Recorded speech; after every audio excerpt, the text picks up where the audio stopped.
y de algún modo mantengo esa relación desde hace ya varios años y me encanta trabajar con esta prestigiosa y esforzada escuela. Perfecto. De parte del Pleno del Consejo Nacional de la Judicatura de El Salvador y de su escuela, doctor, reciba nuestro saludo y nuestro agradecimiento.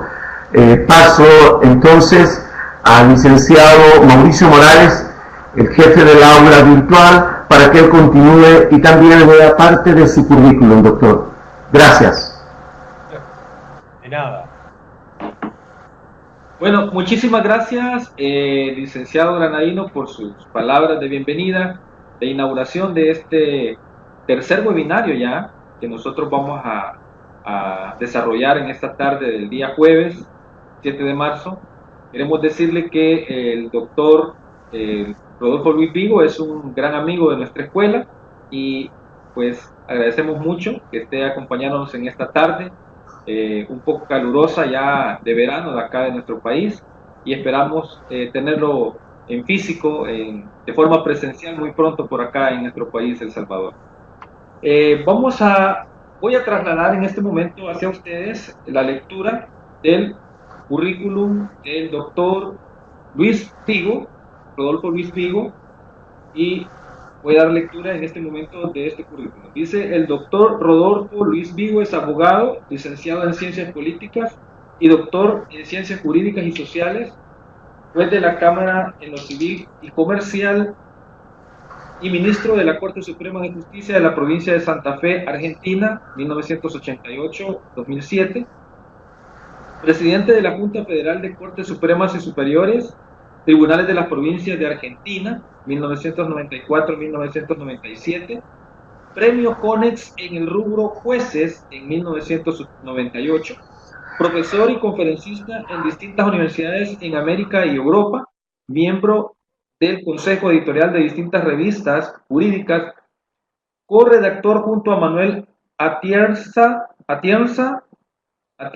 del Código Modelo de Ética Judicial para Iberoamérica, aprobado por la Cumbre Judicial Iberoamericana en el 2006, y primer secretario ejecutivo de la Comisión Iberoamericana de Ética Judicial 2006-2010, presidente de la Asociación de Argentina de Filosofía del Derecho 2006-2010, presidente de la Asociación Argentina de Filosofía del Derecho 2006-2010, miembro titular de la Academia Nacional de Derecho y Ciencias Sociales de Buenos Aires y miembro correspondiente de la Academia de Derecho y Ciencias Sociales de Córdoba, Argentina, y de la Real Academia de Ciencias Morales y Políticas de España.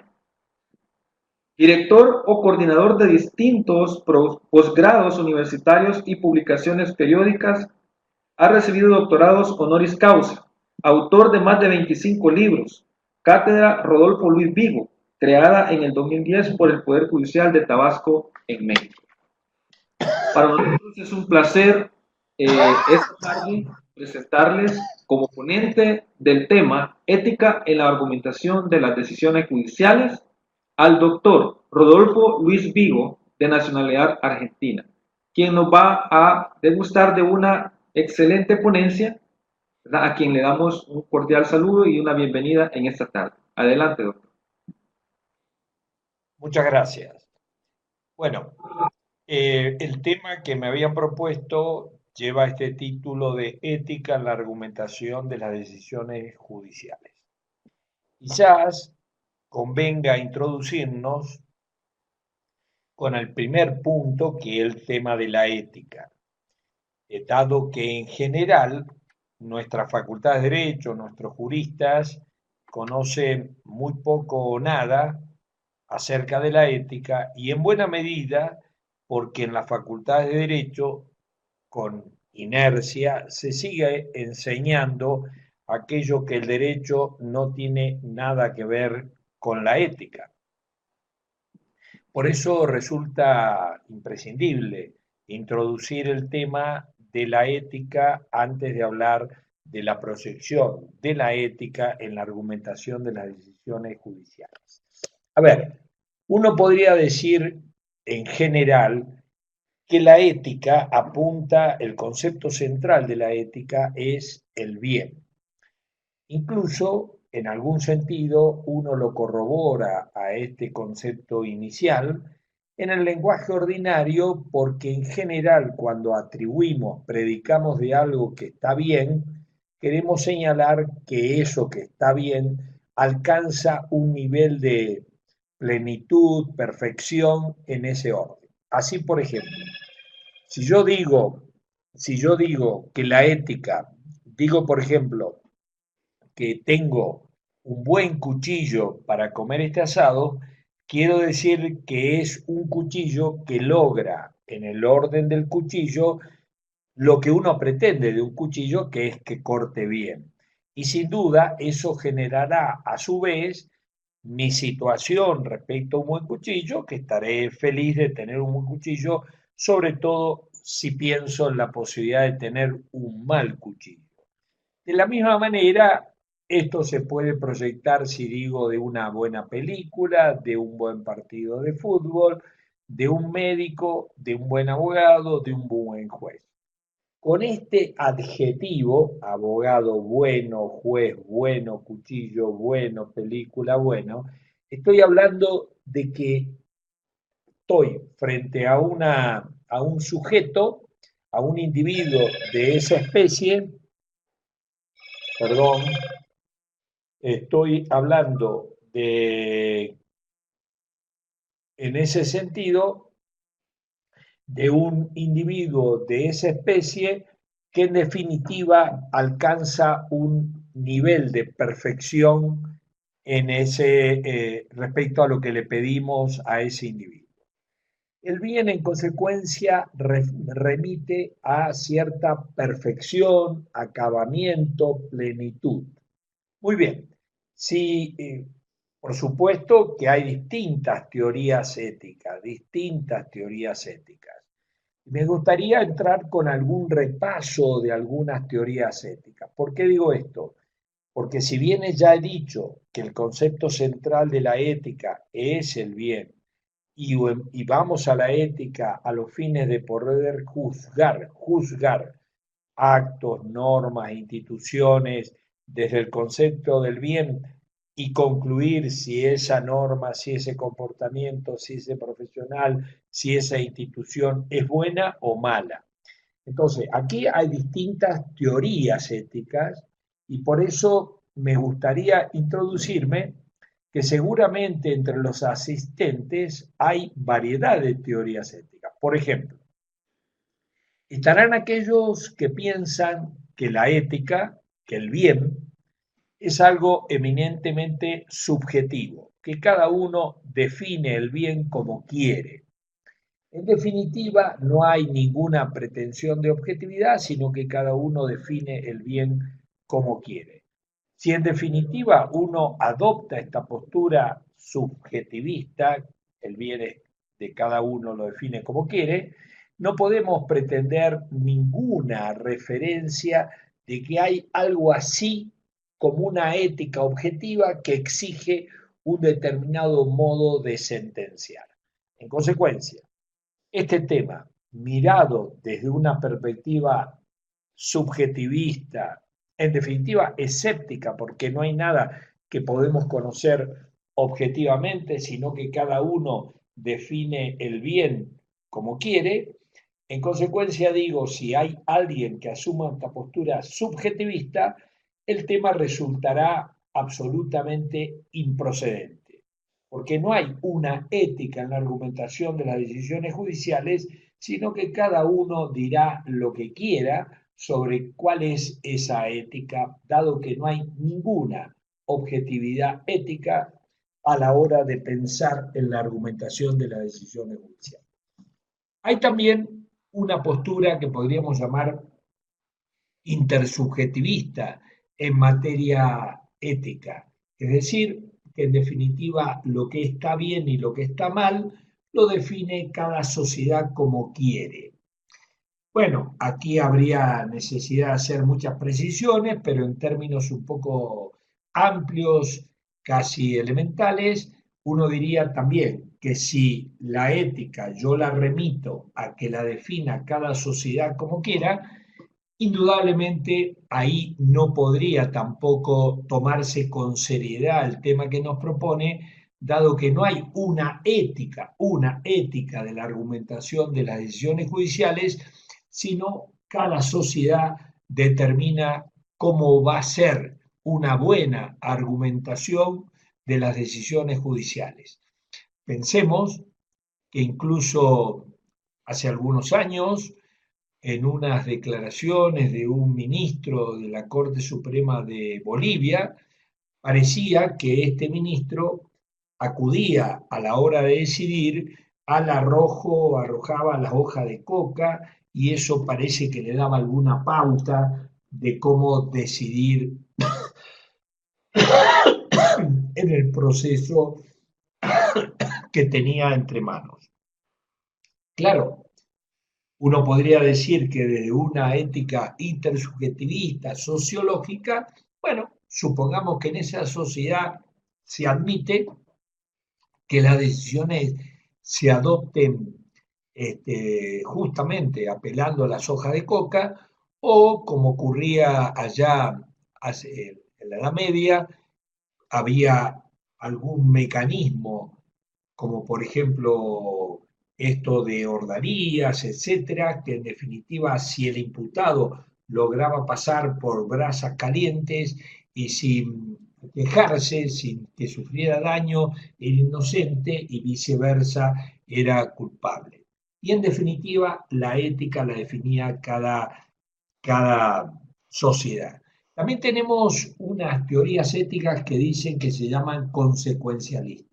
Aquí el bien no lo define cada uno, no lo define cada sociedad, sino lo que está bien y lo que está mal depende de las consecuencias, de las consecuencias.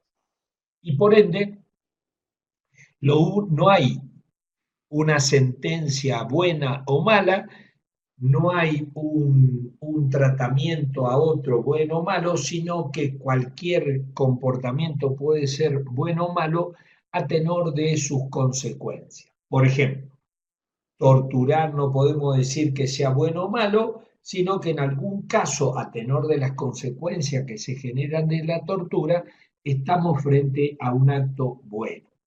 Trasladando este concepto consecuencialista al campo de la sentencia y de la buena argumentación, uno se puede decir, acá en definitiva lo único que interesa son las consecuencias.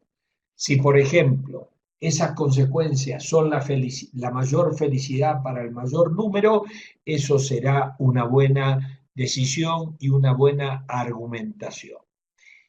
En definitiva, podemos encontrar también una cuarta posición que habla de que lo bueno y lo malo lo define las normas jurídicas.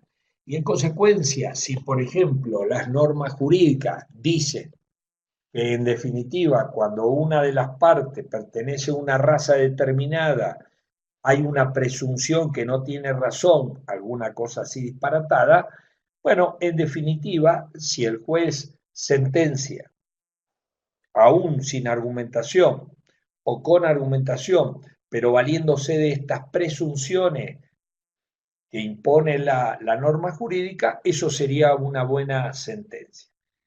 Como vemos, desde estas posturas éticas subjetivistas, intersubjetivistas, consecuencialistas y juridicistas, no es posible un planteo con alguna pretensión de objetividad del tema que nos propone. Porque sin duda que en el trasfondo del tema, ética en la argumentación judicial, se está diciendo que la ética exige objetivamente ciertas cosas a la hora del juez decidir y argumentar. En una palabra, estamos suponiendo una cierta objetividad en las exigencias que impone la ética, que no son disponibles, por ende no las puede dejar de lado una voluntad individual, una decisión colectiva, una norma jurídica, ni tampoco estas exigencias estas exigencias que impone la ética se pueden prescindir porque en definitiva prescindiendo de estas exigencias se genera, por ejemplo, la mayor felicidad para el mayor número. En consecuencia, es muy importante empezar sosteniendo que vamos a hablar de una ética que habla de exigencias objetivas. No quiere decir que todas las exigencias éticas son objetivas e innegociables.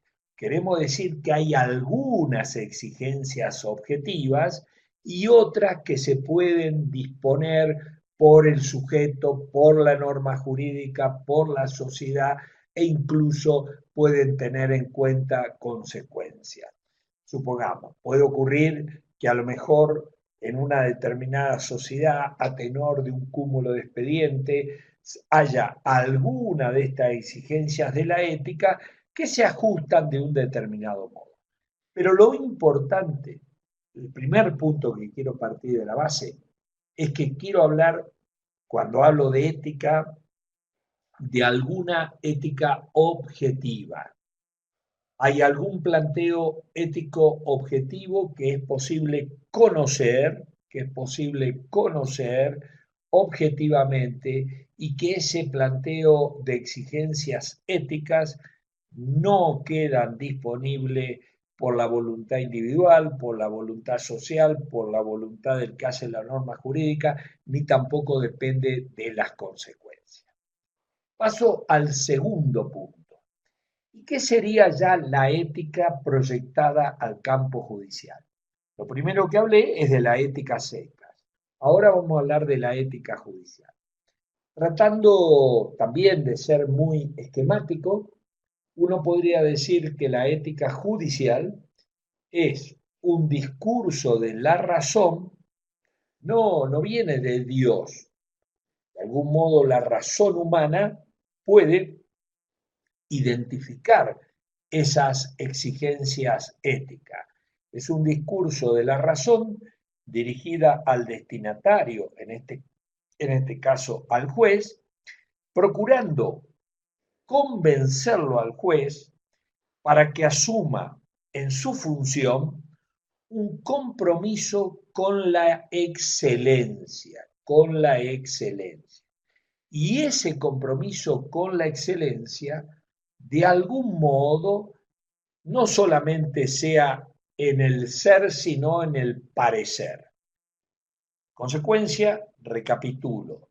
La ética es un discurso de la razón dirigida, en este caso, al juez, al que busca convencer para que asuma en su servicio profesional un compromiso con la excelencia y ese compromiso se proyecte tanto en el ser como en el parecer. Eso sería la ética judicial. Por supuesto, uno podría ahora preguntarse, bien, ¿es esta ética judicial de algún modo, como vamos a corroborar, en definitiva, hay una serie de esas exigencias de la razón que se proyectan al juez que son, podríamos decir, universales y permanentes.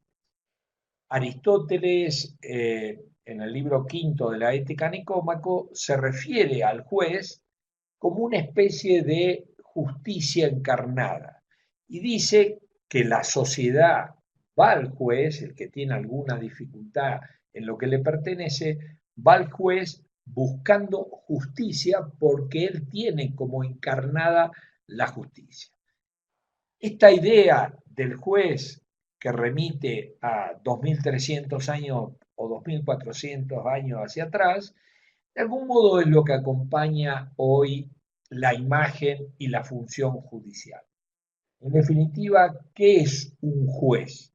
He hablado de la ética, el compromiso con la excelencia. Ahora, el tercer punto, entonces, ética judicial. Ahora, ¿quién es un juez? Un juez es una persona humana, primera característica. Ustedes podrán decirme, bueno, pero eso es una obviedad. Lo es, Sin embargo, conviene recordar que el juez es una persona humana y parafraseando a Aristóteles, no es ni un dios, alguien que está por sobre las personas humanas, ni tampoco alguien que es menos que una persona humana son las bestias. Entonces, es una persona humana, ¿eh? En definitiva, ese es nuestro referente, una persona humana que goza de un poder. Muy bien, todo profesional cuenta con un cierto poder. ¿Qué quiere decir poder? Que tiene capacidad para disponer, ese es el poder, disponer de la voluntad de otro. El médico tiene el poder de disponer de la voluntad y decirle, lo vamos a operar, tiene que tomar este remedio, etcétera. Entonces, el juez es una persona humana que tiene poder, goza de un cierto privilegio. Muy bien, pero ¿en qué consiste? Tercera característica, ¿en qué consiste ese poder que en definitiva tienen todos los profesionales? El poder que tiene el juez es el de derivar desde todo el derecho vigente y válido la mejor solución para el caso que tiene bajo su jurisdicción.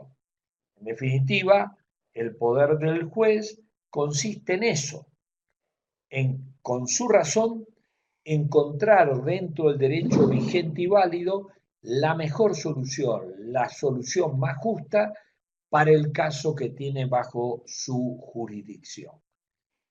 Cuarta característica, ¿y quién le ha dado al juez ese poder?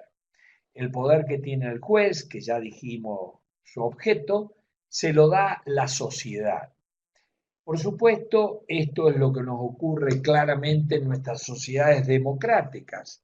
El poder del juez se lo confiere la sociedad a través de una serie de mecanismos institucionales, en fin, le pide que tenga un título de abogado, que se someta a este concurso, que sea designado así, etcétera, etcétera. Pero en definitiva, el poder del que goza un juez es un poder conferido por la democracia.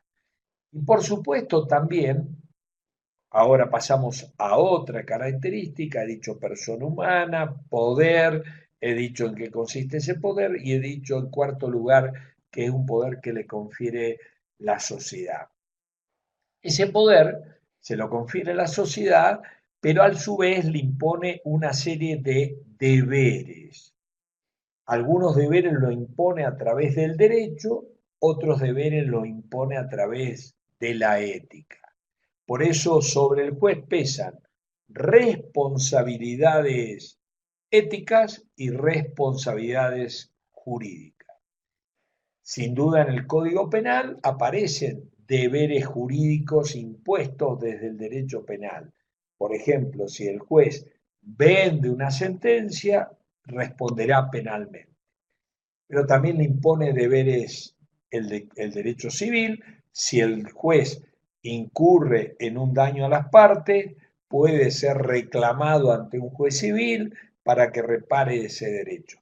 También el derecho administrativo le impone deberes al juez, por ejemplo, de horario, de ropa, etcétera, y si no cumple con esos deberes, responderá ante el órgano administrativo competente.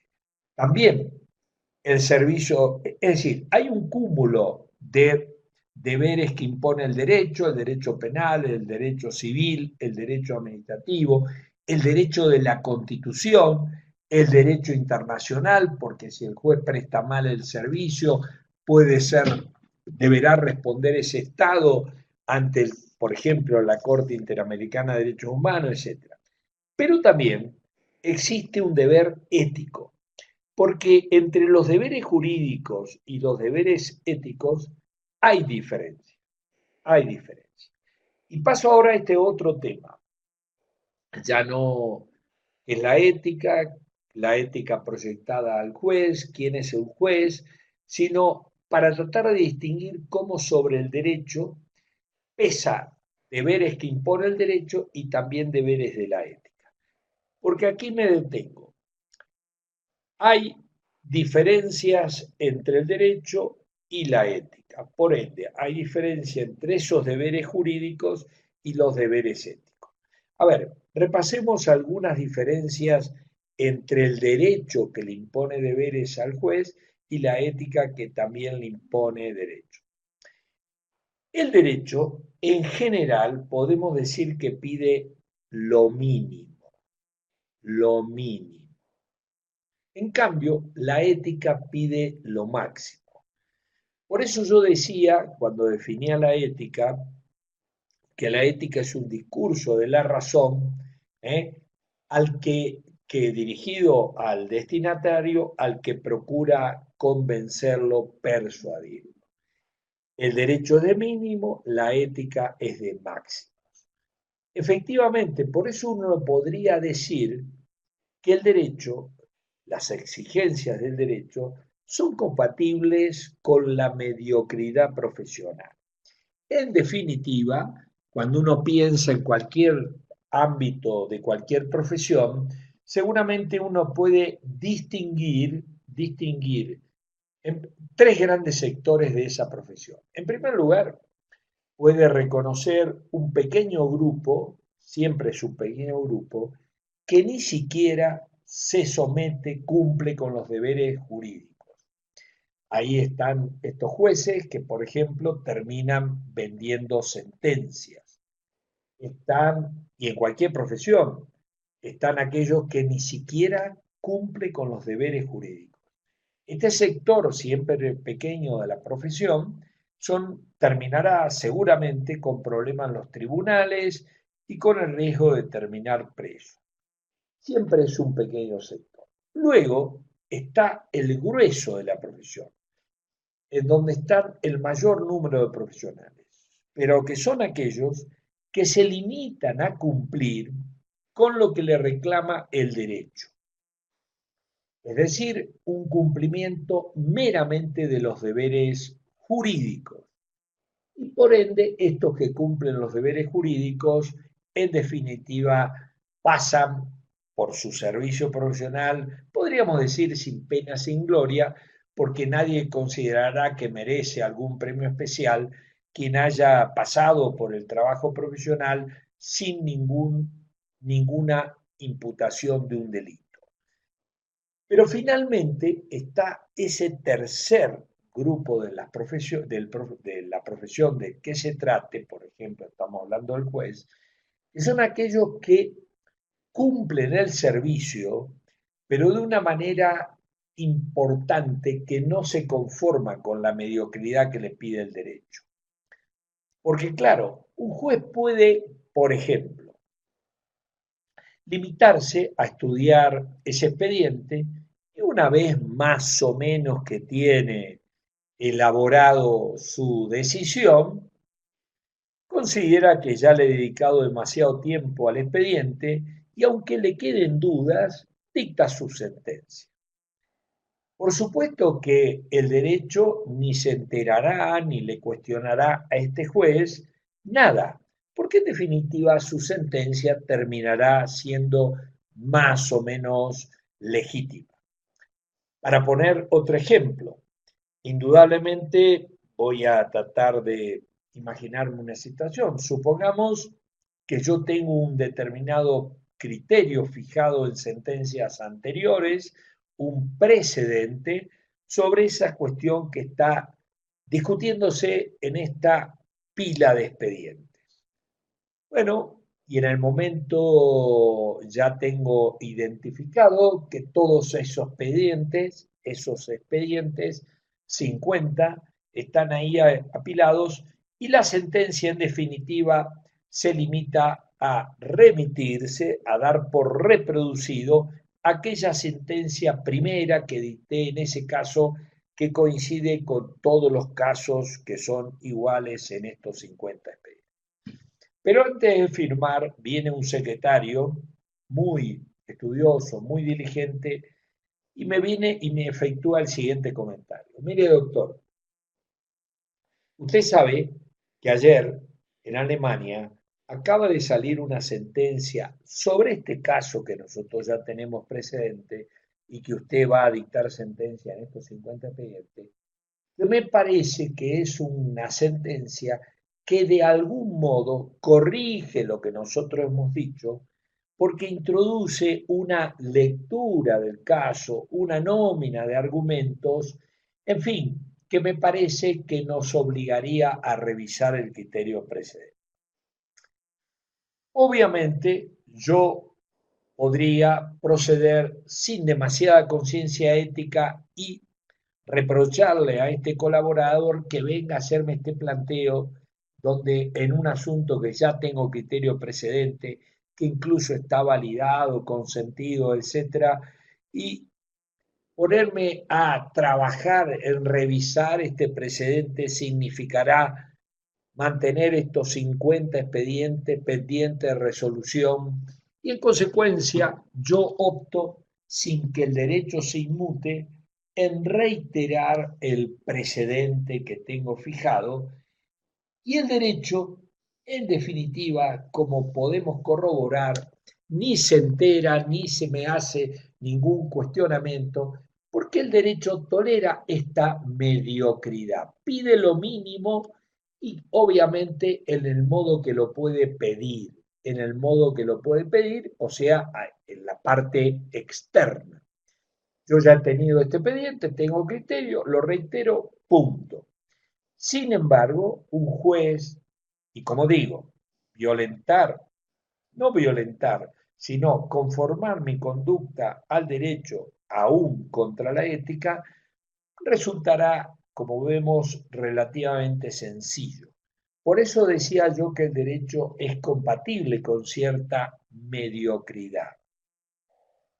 En consecuencia, si yo tengo conciencia ética, paro la firma de estos 50 expedientes, aunque de algún modo, como ya digo e insisto, el derecho ni lo advertiría, nadie advertiría este conflicto que tengo entre dictar la sentencia de 50 expedientes y sacarme 50 expedientes reiterando el precedente, o volver a estudiar el caso, dado esta sentencia que salió ayer en Alemania. En consecuencia, vemos que alguien con conciencia ética no escoge aquella solución compatible con el derecho y de algún modo, si se le brinda la oportunidad de revisar, vuelve a revisar más allá de las contingencias que cada uno puede tener. Voy a poner otro ejemplo. Indudablemente, eh, la ética exige independencia y seguramente en el derecho aparece este deber jurídico de la independencia. Bien, probablemente yo cumplo ese deber jurídico de la independencia en la medida que justamente no se logre demostrar ante un juez que lo he violentado con un comportamiento externo que habla de dependencia. Pero bueno, la ética, como yo decía, exige el ser y el parecer. Indudablemente yo puedo tener muchos comportamientos que no llegan a ser estrictamente violación objetiva, jurídicamente demostrable a la, a la independencia, violación a la independencia. Pero si yo abro canales de sospechas de mi independencia, dado que me reúno con ciertas determinadas personas, me reúno en cierto contexto reservado, etcétera, etcétera, probablemente no tenga ningún dolor de cabeza jurídico, pero sí tenga, si tengo conciencia ética, esto reproche ético. Estoy abriendo en el parecer sospecha de mi independencia. Como vemos, el derecho pide lo mínimo y obviamente pide del modo que lo pide, es decir, siempre pretende que haya algún comportamiento exteriorizado. La ética, como digo, pide lo que pide el derecho, por supuesto, lo avala, pero pide más, pide excelencia, no mediocridad conforme al derecho. Vayamos a un segundo criterio distintivo del modo en que pide los deberes jurídicos y del modo que piden comportamiento los deberes éticos. Me refiero a que, por ejemplo, yo puedo ante un fiscal ir al fiscal de turno y hacerle este comentario. Vos sabés que estuve a punto de vender una sentencia en el día de hoy. Si no la terminé vendiendo porque en definitiva me ofrecieron poco dinero. Indudablemente el fiscal, más allá de la sorpresa que le puede producir mi sinceramiento, no puede proceder porque en definitiva yo no he hecho nada. Estuve tentado de hacer algo. Más aún, he confesado que de haberme ofrecido más, quizás hubiese accedido al pedido de vender esa sentencia. Es que el derecho se fija sobre todo en las conductas externas. En cambio, la ética le interesa justamente el fuero interno, más allá que también le interesan los comportamientos externos, pone atención al comportamiento interno. Y justamente todos aquellos que tienen causa en mi tribunal, si me escuchan esa sinceridad que tengo ante el fiscal, quedarán seguramente muy preocupados sobre lo que puede ocurrir de mi conducta futura, si en definitiva hay alguien que me ofrece un dinero superior al que me habían ofrecido, en definitiva queda muy preocupado. Esto lo vemos reflejado porque, por ejemplo, en la ética, incluso, por ejemplo, tomista de Aquino, Tomás de Aquino llegaba a decir que el que roba para ser adúltero es más adúltero que ladrón. En el fondo importa aquí la intención. Y esto nos pasa también en una relación ética, que es el de la amistad. No nos olvidemos que en el libro 8 de la Ética a Nicómaco, Aristóteles estudia la amistad. Hay justamente una relación ética cuando hay una relación entre amigos. Y supongamos que mi amigo, el que yo lo considero mi amigo, se comporta de una determinada manera. Seguramente yo, más que interesarme por lo que objetivamente hizo, intentaré dilucidar por qué hizo, con qué intención. Y estoy muy atento a que, supongamos, me venga a pedir que le dé una nueva oportunidad. Seguramente le daré mucho valor, mucha importancia si él me dice que se arrepiente por lo que hizo, que, en fin, fue un momento de debilidad, bla, bla, bla. Como vemos en la relación ética, las intenciones adquieren un valor muy importante. Y podríamos terminar esta distinción entre el derecho y la ética. Como hemos dicho, el derecho pide mínimos, la ética pide máximos. Como hemos dicho también en segundo lugar, el derecho presta atención a las conductas exteriorizadas, la ética se fija también en las conductas, pero sobre todo en las intenciones, aunque no haya conducta. Lo tercero es lo siguiente: ¿cómo busca el derecho eficacia en lo que manda? El modo habitual de procurar el derecho eficacia es amenazando con sanciones. El derecho dice cómo alguien debe comportarse y a su vez, y al mismo tiempo, le señala que si no se comporta de esa manera, en fin, el derecho procederá a aplicar ciertas sanciones, cierta fuerza. La ética, por el contrario, de algún modo la eficacia la busca a través de los premios, de los reconocimientos. En alguna medida esto se ve obviamente en la relación ética que hay entre un padre y un hijo.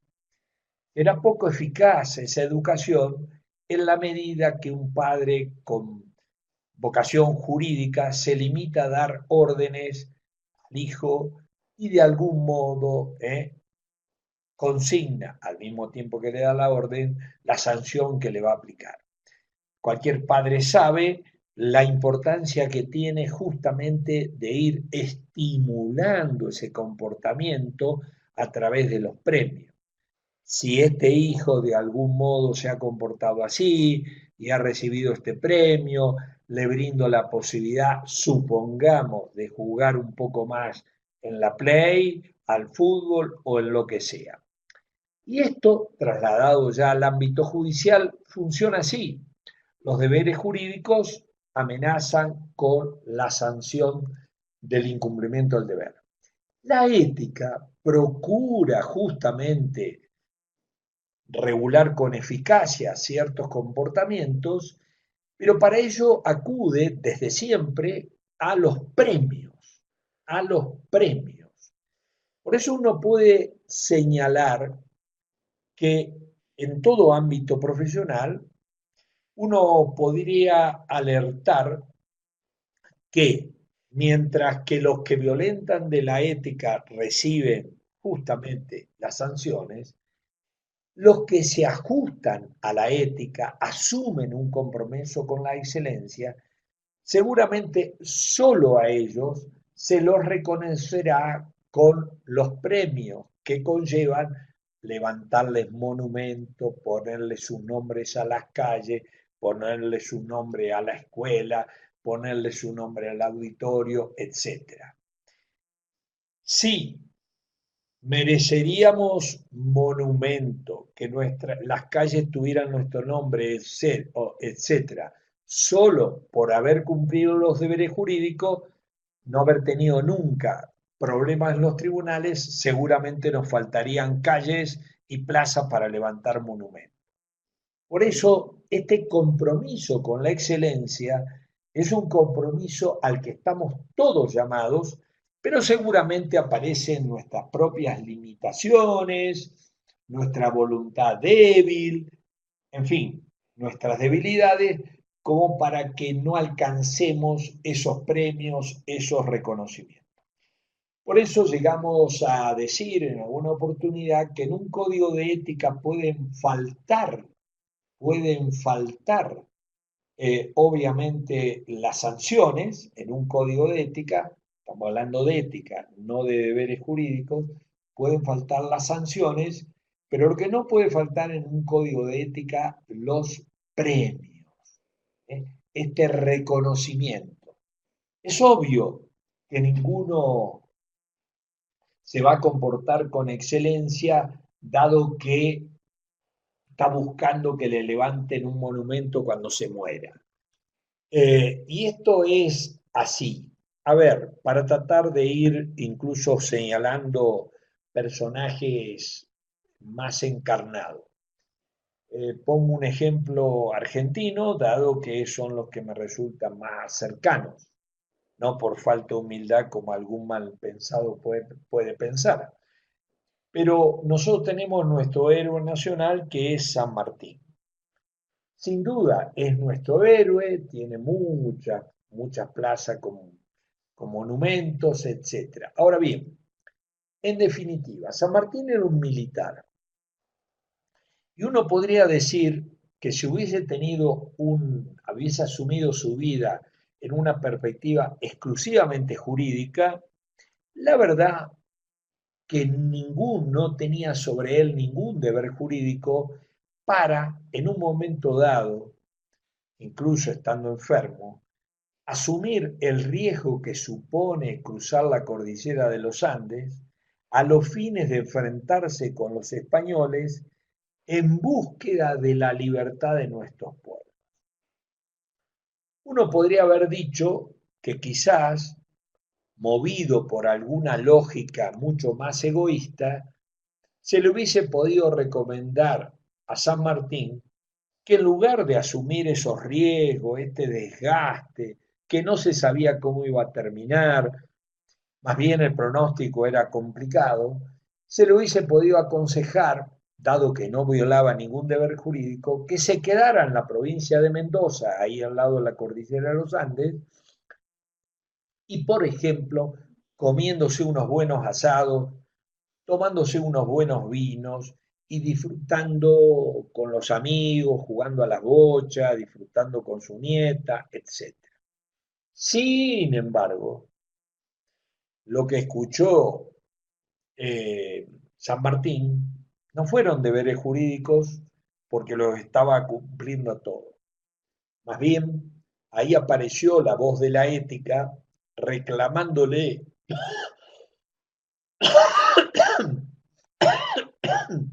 de su profesión militar y de su compromiso con la patria para que asumiera este deber ético, no jurídico. Yo podría seguir ampliando, pero ya me quiero introducir con el tema de la argumentación y la ética. Ahora, me gustaría antes, le pido a los responsables del curso, es que yo voy a tener esta clase y creo que voy a tener otra clase más, ¿no? En donde tengo que referir, ampliar, completar este mismo tema. Le pido a los organizadores que me confirmen este dato para ir regulando temas, porque sin duda el tema podría llevarme muchas horas.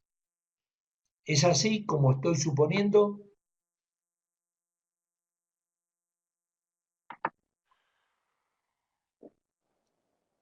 ¿Me pueden responder los Sí, organizadores si yo tengo otra clase sobre este mismo tema o es otro tema?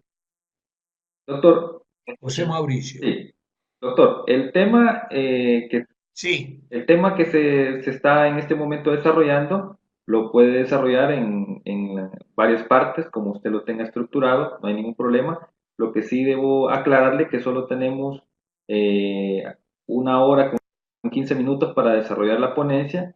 En este momento ya hemos desarrollado aproximadamente 45 minutos de la ponencia. 1 hora, 7 minutos. Sí. Entonces, tenemos ahí un espacio de aproximadamente unos 20 minutos para poder finalizar o ir introduciéndonos más a los temas. Abriendo las Correcto. preguntas. Bueno, ok, entonces recapitulo. Hablo unos minutos más, luego 20 minutos de preguntas y cerramos y seguimos el tema la próxima clase. A ver, ¿qué quiere decir este tema con estos elementos que estamos diciendo? ¿Por qué es importante hablar de la ética en la argumentación? Porque la tarea del juez ha cambiado mucho respecto a cómo se cumplía en el Estado de Derecho legal a cómo se cumple en el Estado de Derecho constitucional. En el Estado de Derecho legal, indudablemente, el juez cumplía su función de una manera perfecta. ¿En qué sentido? Se suponía, en primer lugar, que el derecho era lo contenido en la ley. En segundo lugar, la ley la había hecho la voluntad general infalible. Y el juez, en consecuencia, estaba simplemente para hacer la bouche de la loi, para repetir la ley en el caso, a través de un silogismo deductivo. El juez no creaba nada, sino que el juez se limitaba a aplicar la ley a través de un silogismo. Claro, si yo tengo esta concepción del derecho, el derecho es lo contenido en la ley, a la ley le hacía la voluntad general infalible y había una solución que era la que el juez tenía que repetir para el caso, la ética del juez resultaba irrelevante. Había una sola solución que era la que el juez tenía que repetir en su sentencia, de manera tal de que si el juez no cumplía con ese deber, asumía la responsabilidad jurídica penal. En mi Código Penal los jueces podemos cometer el delito de prevaricato si no, dice el Código Penal, que el juez comete el Código Penal, comete el delito de prevaricato cuando el juez se aparta de el sentido de la ley. Hay una solución prevista en la ley y es esa la única solución que el juez tiene que repetir. Como vemos, aquí la ética en tiempo del Estado de Derecho Legal, dígase en Europa, desde la Revolución Francesa hasta los juicios de Nuremberg, dado que ahí empieza a construirse el Estado de Derecho constitucional, a partir de Nuremberg, porque a partir de Nuremberg, ¿qué aparece en Europa? Aparece la ruptura entre derecho y ley. Los jueces ya no solamente decimos la ley, no solo somos legis dictio, sino iuris dictio, decimos el derecho. Ley y derecho ya no son lo mismo. La ley fundamental de Bonn expresamente consagra esta distinción. Por eso a los jerarcas nazis se los condena por cumplir la ley y violar el derecho. Pero en segundo lugar, obviamente aparece esta cuestión que la ley deja de ser asumida como algo que hizo una voluntad infalible. Por eso en el Estado de Derecho Legal no había control judicial sobre la ley. En el Estado de Derecho Constitucional hay jueces que en definitiva se les encomienda que controlen la ley, con la competencia de invalidar a la ley. Y lo tercero, sin duda, es que sabemos que hoy el derecho aparece cargado de derechos humanos, principios, y que frente a cualquier caso no hay una respuesta como antes suponíamos, se suponía que uno desentrañando el sentido de la ley a través de los métodos interpretativos, se suponía que uno podía obtener esa respuesta. Hoy sabemos que el derecho ofrece habitualmente frente a un mismo caso varias respuestas jurídicas. Y por ende lo que tiene que hacer el juez es escoger una y dar razones por qué escogió la que escogió. Sin duda, esto supone también el poder del juez que hemos adquirido porque ya tenemos que ahora elegir la respuesta, no hay una. Podemos elegir dentro de entre las respuestas que el derecho vigente y válido confiere a ese caso que está en manos del juez. Por ende, queda claro aquí que la calidad, la idoneidad ética del juez se torna relevante. Porque no solamente corremos riesgo frente a un juez corrupto, que en lugar de elegir aquella respuesta, elige esta otra porque en definitiva le pagarán por elegir la que elige finalmente. Sino también podemos ver cuánto importa la ética porque frente a este juez cobarde, al percibir este juez presiones, riesgos, escrache, en fin, quejas sociales, opera de una manera cobarde y en definitiva escoge no la solución que él estimaba mejor, sino la solución que menos problemas le generará. Por eso, la importancia de la ética en el juez y a su vez la importancia que ha asumido el trabajo del juez, que ya no es simplemente aplicar, sino elegir de entre las respuestas que le ofrece el derecho y argumentar, dar razones de que la respuesta que eligió es la mejor. Vamos a ir la próxima clase a profundizar este punto de la argumentación que exige la ética en el argumentador judicial, porque sin duda también debe argumentar el abogado. El abogado es el primer juez de la causa y él también trata de convencerlo al juez que la respuesta que le está pidiendo, el juez se la tiene que conferir no porque le conviene a su cliente, le tiene que dar la razón a su cliente porque es el derecho que él tiene que declarar el que le da la razón. No es un problema simplemente de conveniencia. Pero en fin, de algún modo con esto completaríamos esta clase y habilitamos ahora el espacio para preguntas, críticas, etcétera. Escucho preguntas, críticas, precisiones, etcétera. Me parece que es el momento apropiado según lo que me indicó José Mauricio. Muy buenas, estimados. Muchas gracias, doctor Vigo, por este espacio de disertación magistral referente al tema de ética en la argumentación de las decisiones judiciales.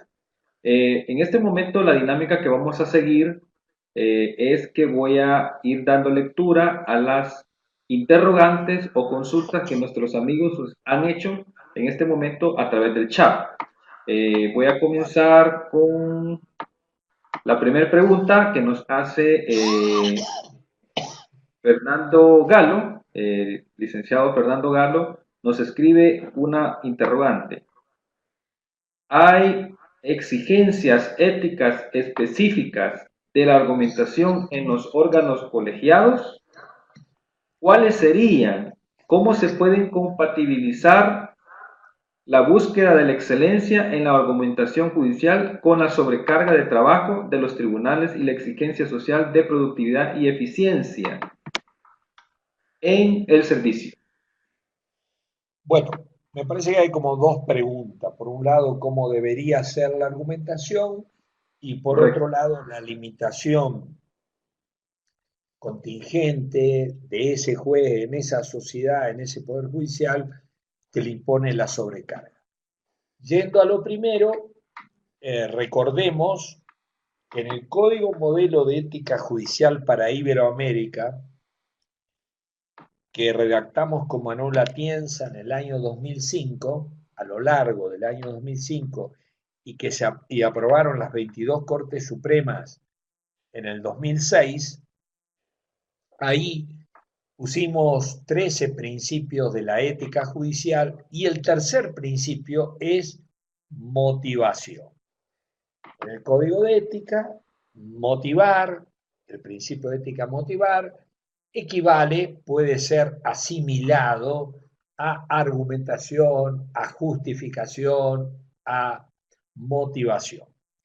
Entonces, ¿cuál sería una buena argumentación? Yo lo dejaré para la próxima clase. Ahora paso al segundo punto de la pregunta: ¿qué hacer el juez que quiere argumentar bien, es decir, respetar la ética en la argumentación, pero no tiene tiempo? En fin, lo abruma el cúmulo de trabajo. Aquí vale lo siguiente: la ética nunca puede pedir lo imposible. Y además, otro que no tiene que ver con el punto que voy a ver, pero que sí viene bien recordar siempre, que la ética pide siempre lo mejor de lo posible, porque a veces lo mejor puede ser enemigo de lo bueno.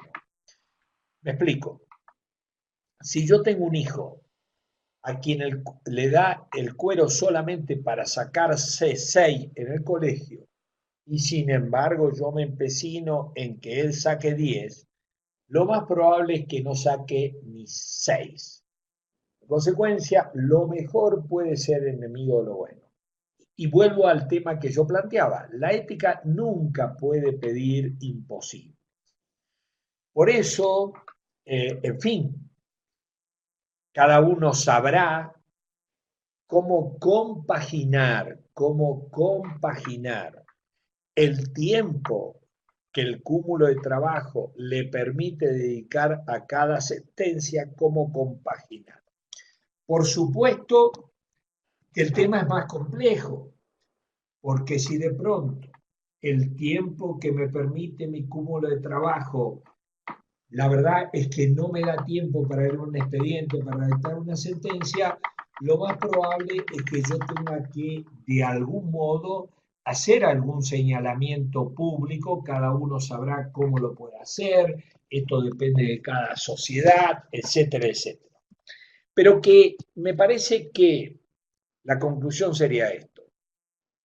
La ética no pide lo imposible, cada uno tiene que determinar cuánto tiempo le permite el cúmulo de trabajo y sus deberes jurídicos para dedicar a la argumentación de manera que esa argumentación sea al menos más o menos buena, más o menos buena.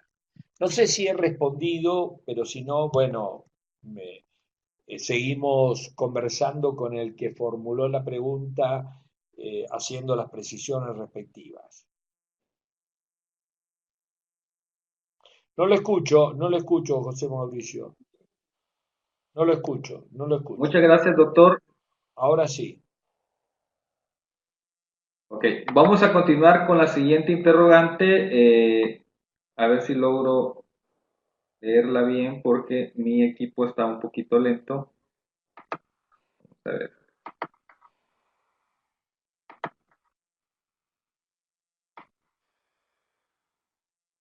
Vamos a ver.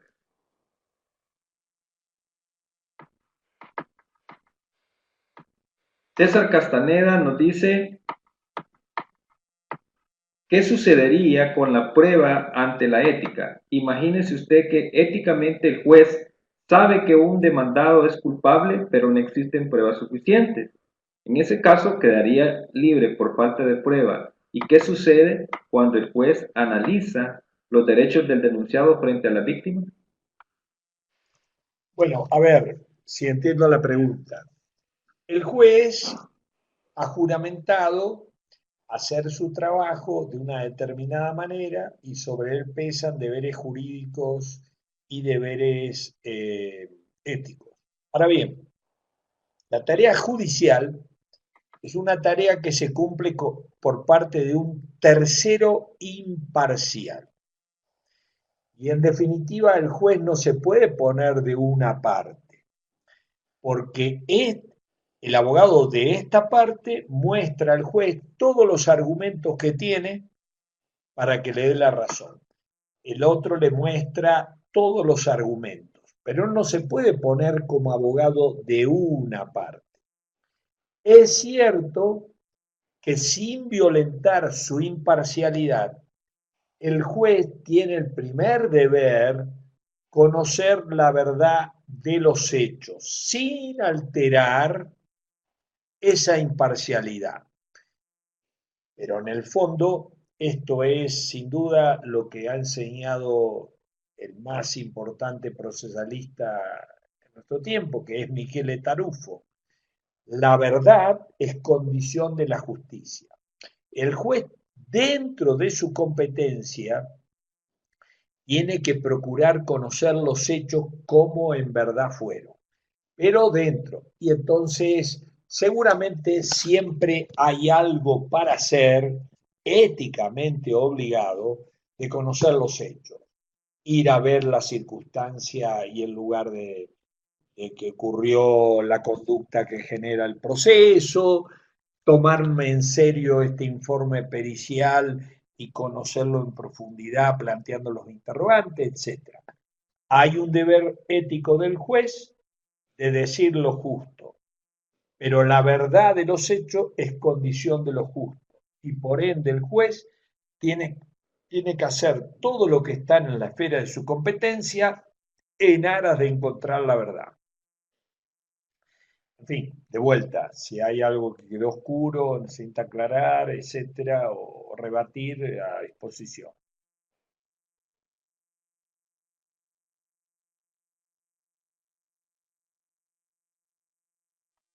José Mauricio. Muchísimas gracias, doctor. Vamos a dar lectura a la siguiente interrogante. Alba Josefina Hernández Quiñones nos dice, bueno, vamos a tratar de formular esta pregunta. Dice, ¿por qué no se depura a los jueces ¿Por si qué en las qué? evaluaciones Perdón, perdón, evidentemente perdón, se no nota escuché que muchos bien. no tienen... No escuché bien. ¿Cómo es? Ok, repito la pregunta. ¿Por qué no se depura a los jueces si en las evaluaciones evidentemente no se nota que muchos no tienen capacidad ni ética para conocer de la situación jurídica de los usuarios? Bueno, eso Bueno, es lo que a nos ver, plantea obviamente me parece que es una crítica que se formula a ese sistema, a un sistema jurídico concreto, y obviamente yo que quiero mantener buenas relaciones con El Salvador, no me voy a hacer cargo de lo que no conozco, en fin, si se depura o no se depura, pero bueno, sin duda lo que yo puedo decir es, por supuesto, avalar en términos genéricos la necesidad de que haya algún mecanismo de control sobre los jueces para corroborar, sobre todo si los jueces cumplen los deberes que le marca el derecho civil, el derecho penal, el derecho internacional, el derecho administrativo, el derecho constitucional. Esos deberes, obviamente, hay mecanismos, tiene que haber mecanismos para controlar. Y también están los mecanismos de control de los deberes éticos. No nos olvidemos que hay códigos de éticas que contemplan tribunales de ética. Y por ende, ahí también se puede ir a denunciar éticamente a un juez, porque la misma conducta de un juez puede generar distintas violaciones a distintos deberes y generar distintas responsabilidades, no solo jurídicas, sino también éticas. En el fondo, una conducta, supongamos que yo acose sexualmente a mi secretaria. Eso puede generar una responsabilidad penal, una responsabilidad civil, una responsabilidad administrativa, una responsabilidad constitucional, es decir, me pueden llegar a destituir, responsabilidad constitucional o política, puede terminar el tema en la Corte Interamericana, y también una responsabilidad ética, sin violentar el non bis in idem, porque en definitiva son distintos deberes, distintos fines, distintos sujetos que controlan estas distintas responsabilidades. En fin, no sé si habré cumplido.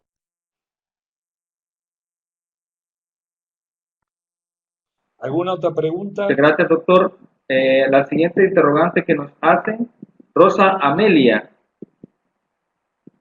Buenas tardes, doctor Vigo. Con la primera parte de la No ponencia, lo escucho, José ¿significa que Mauricio. la doctrina del No derecho o escucho. doctrina jurídica no llega a niveles éticos que den respuesta a las exigencias de la sentencia judicial?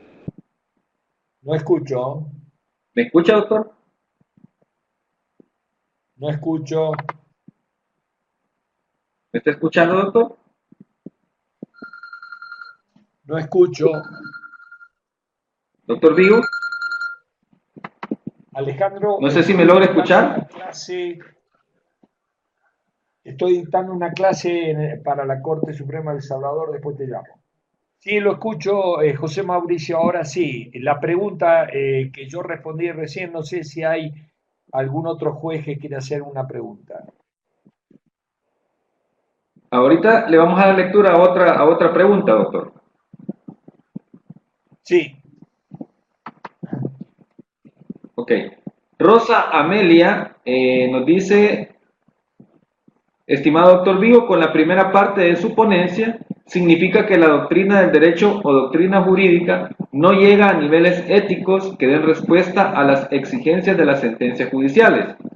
Hay que elevar los estándares éticos y su aplicación a la hora de elaborar las sentencias judiciales.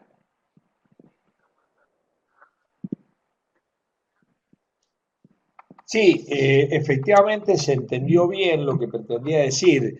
Y el ejemplo es esto, ¿no? En fin. supongamos, eh, ¿cuánto tiempo yo le dedico como juez a pensar, reflexionar, dar vuelta acerca de descubrir la mejor solución jurídica para ese expediente? Esto queda, como digo, librado a mi conciencia ética. El derecho me exige algo, por supuesto, violaría el deber jurídico si yo recibo el expediente y a los 10 minutos estoy redactando la sentencia. Pero fuera de esta restricción de mínimo que pide el derecho, la ética confía en mi conciencia ética para que yo le destine a cada expediente toda la reflexión, estudio, análisis de posibilidades y alternativas, etcétera, etcétera. Esto es lo que quise decir y me parece que se entendió bien. No sé si nos estamos excediendo y por ahí a lo mejor dejamos las preguntas pendientes para la próxima clase, empezar con esas preguntas pendientes y otras que se pudieran presentar. Digo Bien, esto porque veo que ahorita estamos, llevamos 1 hora y media, ¿no? sí, si gusta, si le parece, doctor, vamos a dar paso a la última interrogante y Perfecto. decirles a nuestros amigos, decirles a nuestros amigos que están conectados en este momento que el doctor Rodolfo Luis Vigo va a estar nuevamente con nosotros el día 30 de abril, ¿verdad? Con otro tema relacionado también a este mismo, que es de la ética a la ética judicial.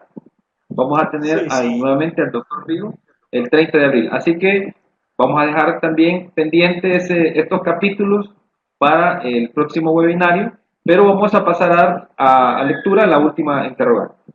Sí, yo diría, insistiría que las preguntas que han quedado pendientes las retomemos y otras que pudieran venir, las retomemos al comienzo de aquella clase del 30 de abril. Muy bien, doctor, perfecto. La Lo última escucho muy bien. interrogante nos hace el licenciado Jorge Martínez. Nos dice, saludos a todos, en especial al doctor Vivo. Se podría decir que la ética en la argumentación judicial es una responsabilidad subjetiva que nos obliga a emitir un fallo, que a nuestro criterio es el único que podría darse. Bueno, Sí, sí, adelante, doctor. respondo. Sí, respondo. Bueno, efectivamente la ética se dirige, como dije hoy, en un discurso, la razón dirigida al destinatario, en este caso al juez. Pero yo me gustaría precisar, no es que esté en contra de lo que se propone en la pregunta, es una responsabilidad subjetiva que nos obliga, le obliga al juez a emitir un fallo. Sí, efectivamente, pero el juez, más allá de este mandato ético, esta responsabilidad subjetiva, el deber ético tiene esa cuota de objetividad, como decía. El juez, por ejemplo, supongamos, ¿no? Él quiere emitir una buena sentencia, va a argumentar bien. Muy bien.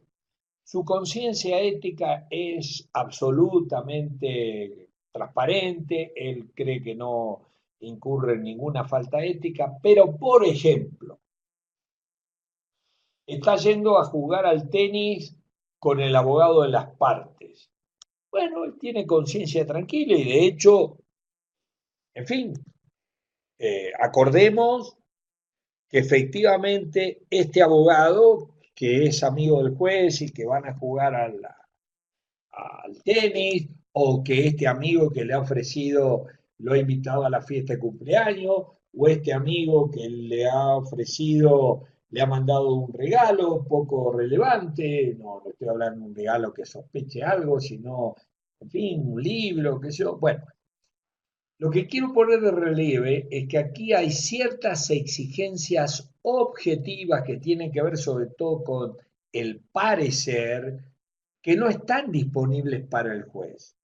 No es que el juez dice, bueno, a mí En definitiva, yo me siento independiente y por ende no tengo problemas en reunirme con los abogados de las partes el tiempo que sea, donde sea y como sea.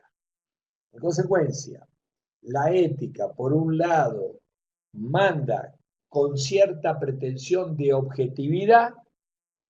Por eso en el código de ética pusimos que un juez no puede recibir un regalo que un observador razonable, entre comillas, considera que no es un regalo razonable.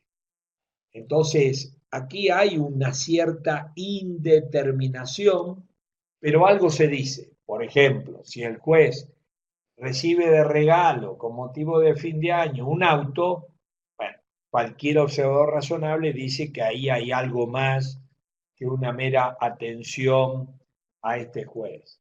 Por ende, como digo, en esta exigencia ética hay cierta objetividad que el juez debe asumir. Volvemos al tema de la pregunta de hoy. ¿Cuánto tiempo le tengo que dedicar a cada expediente? Bueno, esto sí es consideración y decisión personal, pero por supuesto escapará por las exigencias objetivas que el juez reciba el expediente y al minuto está dictando una sentencia. En fin, esto es lo que puedo decir.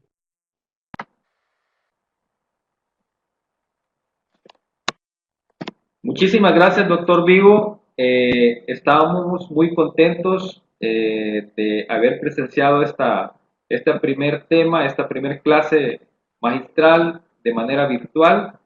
Sabemos de que lo tenemos a distancia, pero a través de las tecnologías nos permite acercarnos y poder escucharle y poder interrogar también, ¿verdad?, acerca del tema que usted nos ha expuesto en este espacio de tiempo corto, pero que sabemos que ha sido bien aprovechado por todos los que han asistido a esta clase virtual, de la cual pues queremos decirle a todos los participantes que estará grabada o estará publicada en nuestro sitio web en los próximos días. Es decir, esta ponencia va a estar disponible, publicada en nuestra página web, en nuestra videoteca, en los próximos días. Doctor Vigo, no nos queda más que agradecerle por su tiempo, por su disposición en apoyar a nuestra Escuela de Capacitación Judicial. Un cordial saludo hasta México y únicamente dejaría un espacio breve para que usted pudiese despedirse y hacer una serie de conclusiones acerca del tema que usted nos ha expuesto esta tarde. Bueno, yo por supuesto agradezco esta oportunidad y diría que más que nada las conclusiones, en algún sentido, me parece que lo mejor es remitirme a las preguntas y a las respuestas, y como quedan preguntas y respuestas que vamos a responder en la clase del 3 de abril, quizás al terminar esa clase sea el mejor momento de las conclusiones compartidas con los asistentes. De mi parte, muchas gracias y por supuesto el deseo de los mayores éxitos a la Escuela de Capacitación Judicial Arturo Celedón Castrillo. Gracias y buenos días. Muchas gracias, doctor Vigo. Que termine un feliz día.